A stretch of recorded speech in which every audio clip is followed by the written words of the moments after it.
Hello everyone. तो आज आपका जो नया टॉपिक स्टार्ट होने वाला है उसके बारे में मैं आपको थोड़ा सा ओवरव्यू दे देती हूँ। वो है प्रेसिडेंट वर्सेस गवर्नर के बारे में। देखिए, ये आपका होल चैप्टर, मैं नहीं कहूँगी कि हमने होल चैप्टर कवर कर देंगे इसी पार्ट में। पार्ट आपके एक और पार्ट आएगा जो थोड़ा सा बड़ा पार्ट होगा। मैं इसलिए आपकी छोटी छोटी वीडियोज़ बना रही हूँ ताकि काफ़ी स्टूडेंट्स क्या होते हैं, कंफ्यूज हो जाते हैं और थोड़ा सा बोर होने लगते हैं कि हमारी आधे घंटे की वीडियो आ गई। तो पार्ट्स में क्या रहता है, आपको इजी पड़ता है पढ़ने के में। तो इस वजह से आज हम पढ़ेंगे प्रेसिडेंट वर्सेस गवर्नर के बारे में। अभी फ़िलहाल हम छोटी छोटी चीज़ें देख रहे हैं ताकि थोड़ा सा आपको चैप्टर का ओवरव्यू हो जाए दोनों का। बट जो सेकंड पार्ट आएगा उसमें हम लोग पढ़ेंगे प्रेसिडेंट के पावर्स के बारे में, मनी बिल और क्या कहते हैं आपका ऑर्डिनरी बिल के बारे में कि क्या क्या पावर्स हैं आपके प्रेसिडेंट की और गवर्नर की बिल्स को लेकर। उसके बाद हम पढ़ेंगे जो मोस्ट इंपॉर्टेंट है, आर्टिकल 72 डील करता है the pardoning power of the president. Pardoning power क्या है, उसमें आपके रिमिशन, कम्यूटेशन एंड आपका पार्डन, रेस्पाइट इस बारे में है। वो सेकंड पार्ट आएगा तो वो इंटरेस्टिंग और होगा, ये भी इंटरेस्टिंग है। तो आइए देखते हैं हम प्रेसिडेंट वर्सेस गवर्नर का चैप्टर। थोड़ा आज लाइट का इशू है तो आप लोग थोड़ा सा मैनेज करिएगा, बट स्टिल मैं आपको बोल के बताऊंगी तो आपको समझ में आएगा।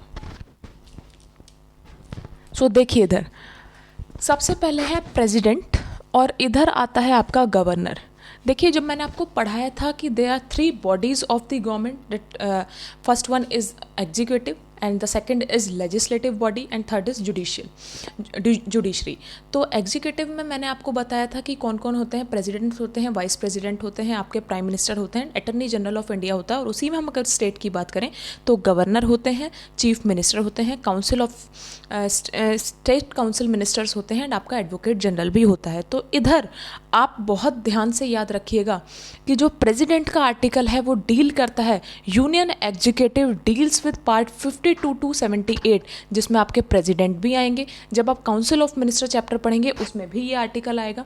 आप प्राइम मिनिस्टर चैप्टर पढ़ेंगे तो also deals with this article, and आपका जो अटॉर्नी जनरल आएगा वो भी। तो देखिएगा, सबसे पहला है union executive deals with article 52 to 78। तो प्रेसिडेंट के बारे में आए तो सबसे पहला आपका आर्टिकल इंपॉर्टेंट हो जाता है। Article 52 to 78 deals with the union executive. And second क्या है, प्रेसिडेंट में क्या है, फर्स्ट सिटीजन होना चाहिए इंडिया का। फर्स्ट सिटीजन प्रेसिडेंट क्या होता है, फर्स्ट सिटीजन होता है इंडिया का, and head of Indian state होता है, हेड ऑफ इंडियन स्टेट। तो प्रेसिडेंट क्या है, आपका फर्स्ट सिटीजन ऑफ इंडिया है and head of Indian state. यहीं अगर प्राइम मिनिस्टर की बात आती तो प्राइम मिनिस्टर क्या है, क्वेश्चन आ जाता है हेड ऑफ द गवर्नमेंट कौन है, तो हेड ऑफ द गवर्नमेंट है आपके prime minister and head of the Indian state है आपके प्रेसिडेंट। अब इधर मूव करते हैं हम गवर्नर में। गवर्नर जो है आपका पार्ट 6 ऑफ द कॉन्स्टिट्यूशन में है, डील करता है आर्टिकल 153 से 167। 153 से 167 आर्टिकल डील करता है आपका गवर्नर से, एंड 52 to 78 आपका डील करता है प्रेसिडेंट से। Part 5th of the constitution, तो एक चीज आपने याद करी, part 5th of the constitution deals with the president of India with article 52 to 78, and governor का आर्टिकल आपका डील करता है 153 से 167, पार्ट 6 ऑफ द कॉन्स्टिट्यूशन। अब ये क्या है, आपका फर्स्ट सिटीजन ऑफ इंडिया है and head of the Indian state. ये भी हेड ऑफ द स्टेट है। गवर्नर कौन होते हैं, जो स्टेट होती हैं हमारी, ठीक है, जो हमारी स्टेट हो गई, यूटी हो गए, इसके गवर्नर्स, ठीक है। इसके बाद आता है क्या क्या होना चाहिए प्रेसिडेंट के लिए, कंडीशंस क्या है, वो होना चाहिए इंडिया का citizen, should be a citizen of India.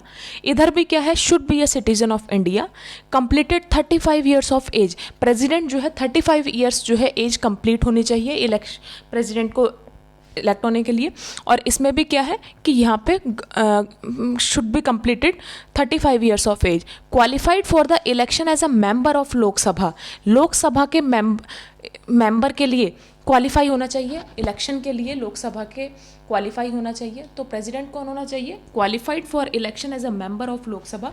Governor में ऐसा कुछ नहीं है, गवर्नर में ये 2 पॉइंट सेम है आपके, should be a citizen of India, completed 35 years of age, and president क्या है, should not hold any office of profit, मतलब वो कोई भी ऑफिस ऑफ प्रॉफिट होल्ड नहीं करेंगे। ऐसे ही गवर्नर में है, should not hold any office of profit. अब देखिए, ओथ के बारे में मैं बताऊं आपको, ओथ में क्या है कि जो प्रेसिडेंट है उनको ओथ दिलाते हैं chief justice of India. Chief justice of India जो है वो ओथ दिलाते हैं, and in case chief justice अगर एब्सेंट है तो सीनियर मोस्ट जज जो होगा सुप्रीम कोर्ट के वो ओथ दिलाएंगे। तो क्या हो गया, प्रेसिडेंट को ओथ दिलाते हैं आपके chief justice of India. In case chief justice of India is absent, the senior most जज ऑफ द सुप्रीम कोर्ट वो ओथ दिलाएंगे। उसके बाद आता है आपका गवर्नर के बारे में। गवर्नर को कौन ओथ दिलाएगा, गवर्नर को ओथ दिलाएंगे chief justice of high court. देखिए सेम है, chief justice of high court क्या कहते हैं, ओथ दिलाएंगे आपके गवर्नर को। And in case absence of chief justice of high court तो आपके सीनियर मोस्ट जज जो होंगे हाई कोर्ट के वो आप ओथ दिलाएंगे गवर्नर को। इसके बाद आता है आपका क्या, रेजिग्नेशन। रेजिग्नेशन किसको देते हैं, प्रेसिडेंट, वो देते हैं वाइस प्रेसिडेंट को। एंड इंटरेस्टिंग एक चीज़ मैं आपको बताऊँ, वाइस प्रेसिडेंट जो है रेजिग्नेशन देता है अपना प्रेसिडेंट को, एंड प्रेसिडेंट आपके रेजिग्नेशन देते हैं वाइस प्रेसिडेंट को। तो दोनों क्या है, अपोजिट है। प्रेसिडेंट देते हैं वाइस प्रेसिडेंट को, वाइस प्रेसिडेंट देते हैं प्रेसिडेंट को। इसीलिए मैंने जब आपको अभी एग्जाम से एक दिन पहले जब मैंने आपको लिस्ट बना के दी थी कि प्रेसिडेंट के थ्रू कौन कौन अपॉइंट होते हैं, तो मैंने आपको बताया था chief justice is also appointed by president and president is also appointed. President को ओथ कौन दिलाते हैं, chief justice of India, and chief justice को कौन ओथ दिलाते हैं, प्रेसिडेंट। तो यहाँ भी आपके दोनों चीज़ें हो गई। इसके बाद आता है आपका क्या, chief justice of high court oath दिलाते हैं, सीनियर मोस्ट जज ऑफ द हाई कोर्ट आपके ये दिलाते हैं। तो ये आई होप आपने पढ़ लिया होगा। अब इसके बाद एक मोस्ट इम्पॉर्टेंट चीज़ है जो मैं आपको बताती हूँ।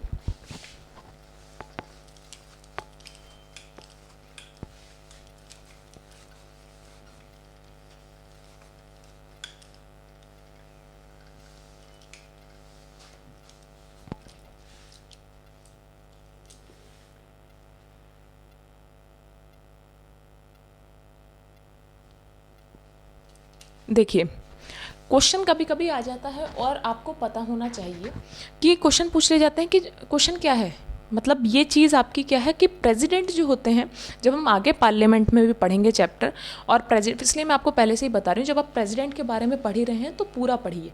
प्रेसिडेंट जो है ना he president is not a member of either house of parliament. President जो है ना ही आपके लोकसभा के मेंबर होते हैं ना ही राज्यसभा के, but is an integral part of the government, integral part of the parliament और integral part of the government. तो इसमें पूछा जाएगा वाई। तो क्या है, सबसे पहले देखिए president is not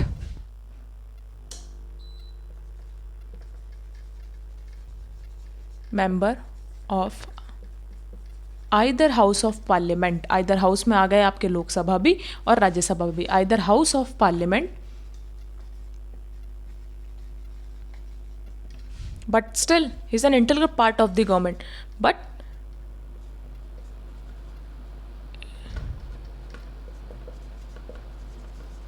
integral part of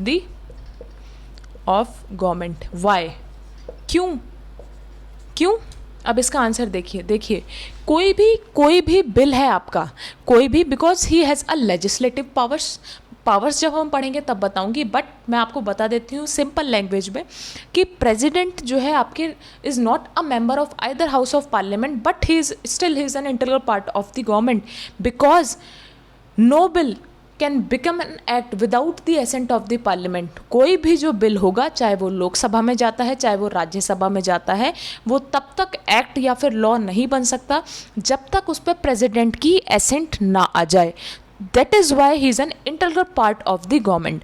तो आपको देखिए प्रेसिडेंट आपका इंटीग्रल पार्ट गवर्नमेंट का इसलिए है क्योंकि कोई भी बिल जैसे बिल हमारा पास होता है, बिल पास होएगा, उसके बाद उसको जो है रीड आउट किया जाएगा, उस पर प्रेसिडेंट की एसेंट लगेगी, देन वो आपका जाके एक एक्ट बनता है, तब जाके आपका एक्ट बनता है वो।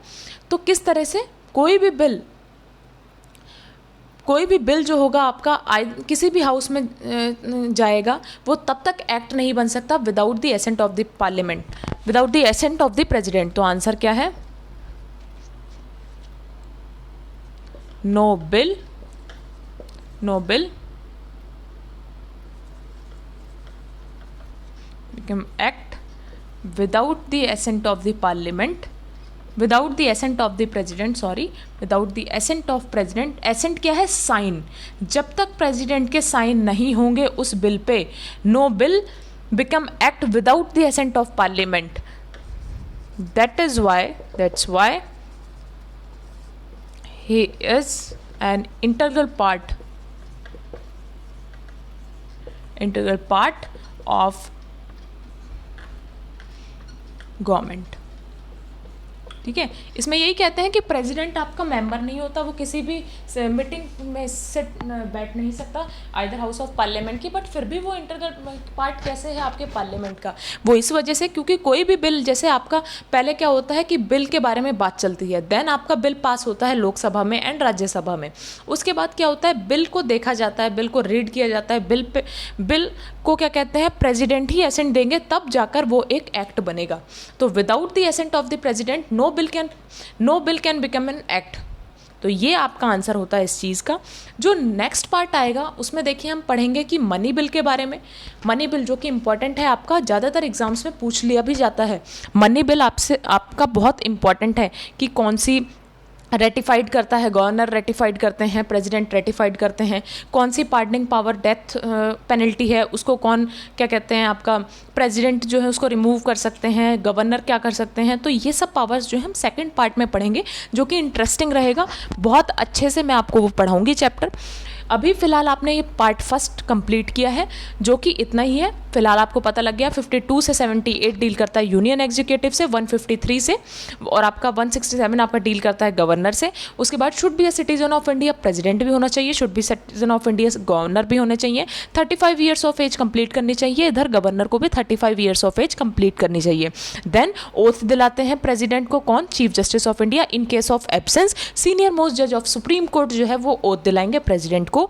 इसके बाद गवर्नर के बारे में बात करें तो chief justice of high court, क्योंकि गवर्नर जो है आपका स्टेट से एसोसिएटेड होता है, तो इनको कौन दिलाते हैं oath, chief justice of high court.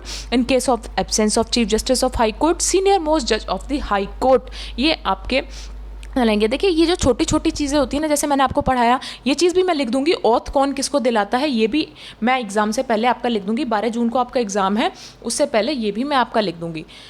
तो फिलहाल आप इतना याद रखिए कि दोनों में क्या कहते हैं, वाइस प्रेसिडेंट रेजिग्नेशन देते हैं किसको, प्रेसिडेंट को, एंड प्रेसिडेंट रेजिग्नेशन देते हैं वाइस प्रेसिडेंट को. आने वाले चैप्टर्स में हम पढ़ेंगे वैकेंसी कब निकलती है प्रेसिडेंट के लिए, उसके बाद होता है कब आपके वाइस प्रेसिडेंट वर्क करते हैं, उसके बाद आता है what are the functions and the parts of the president. तो they are many parts of the president, कौन कौन सी है आपकी एग्जीक्यूटिव पावर है, लेजिस्लेटिव पावर तो मैंने आपको बता ही दिया, लेजिस्लेटिव पावर फिर भी हम आगे जाके ब्रॉड में पढ़ेंगे. लेजिस्लेटिव पावर है आपकी, मिलिट्री पावर है, डिप्लोमेटिक पावर है, और आपकी क्या कहते हैं pardoning power is also important, deals with article 72. उसके बाद आपका एक इंपॉर्टेंट चीज़ और है, देखिए गवर्नर के बारे में मैं बात बताऊं तो पहले क्या होता था, गवर्नर जो है एक स्टेट होगी तो उसके एक ही गवर्नर होंगे, but after 7th constitutional amendment act 1956, 7th constitutional amendment act 1956, देखिएगा 7th कॉन्स्टिट्यूशनल अमेंडमेंट एक्ट 1956 के बाद क्या हुआ, वन गवर्नर इज अपॉइंट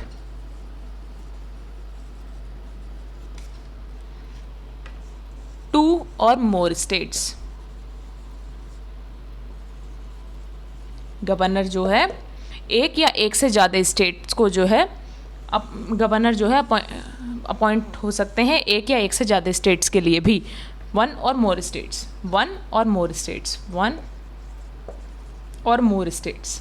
ठीक है, तो कॉन्स्टिट्यूशन अमेंडमेंट एक्ट पूछ लेंगे. 7th कॉन्स्टिट्यूशन अमेंडमेंट एक्ट 1956 के थ्रू पहले क्या होता था, इससे पहले एक गवर्नर एक स्टेट के लिए अपॉइंट होता था, बट अब क्या हुआ, 7th कॉन्स्टिट्यूशन अमेंडमेंट एक्ट के बाद एक गवर्नर जो है वन और मोर स्टेट्स के लिए भी अपॉइंट हो सकते हैं. फॉर एन एग्जाम्पल अगर मैं आपको बताऊं, कोई भी गवर्नर होगा तो वो उड़ीसा आपकी स्टेट है और आपकी दूसरी स्टेट आ गई, क्या कहते हैं, उड़ीसा स्टेट आ गई, आपकी तमिलनाडु हो गई, तो एक गवर्नर दो स्टेट के भी गवर्नर हो सकते हैं. उसके बाद आता है गवर्नर के बारे में एक चीज़ और है, ये आपने नोट डाउन कर लीजिए. 7th कॉन्स्टिट्यूशन अमेंडमेंट एक्ट 1956 के बारे में बात हो रही है.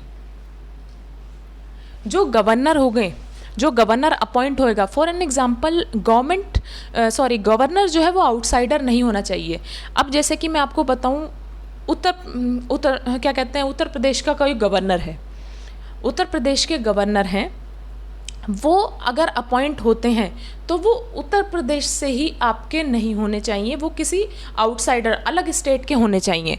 अलग स्टेट के क्यों होने चाहिए? वो वहाँ के नहीं होने चाहिए ताकि जो है कोई भी डिस्प्यूट ना हो, किसी भी चीज़ से रिलेटेड आपका डिस्प्यूट ना हो। तो governor should be an outsider, वो वहाँ का नहीं होना चाहिए जिस स्टेट का वो गवर्नर बना है। तो ये आपका इम्पॉर्टेंट है। अभी आगे जब हमारा सेकंड पार्ट आएगा, होपफुली मैं शाम तक आपका सेकंड पार्ट डाल दूँगी, बट नहीं तो सुबह आपका ज़रूर आ जाएगा। वो थोड़ा सा आपका चैप्टर, वो जो पार्ट होगा वो थोड़ा सा आपका ब्रॉड होगा, तो उसमें काफ़ी सारी इंटरेस्टिंग चीज़ आएंगी और आपके पेपर के लिए भी इम्पॉर्टेंट है प्रेसिडेंट और गवर्नर के बारे में। जिस तरह से अभी जम्मू एंड कश्मीर क्या कहते हैं आपकी यूनियन टेरिटरी बनी है, ठीक है, तो इसलिए भी हम उसमें पढ़ेंगे, गवर्नर के बारे में भी, उसका भी मैं आपको डाटा बताऊंगी क्या क्या है। तो फिलहाल आप इतना याद रखिएगा, बाकी नेक्स्ट वीडियो आपकी जल्दी अपलोड होगी। Thank you so much.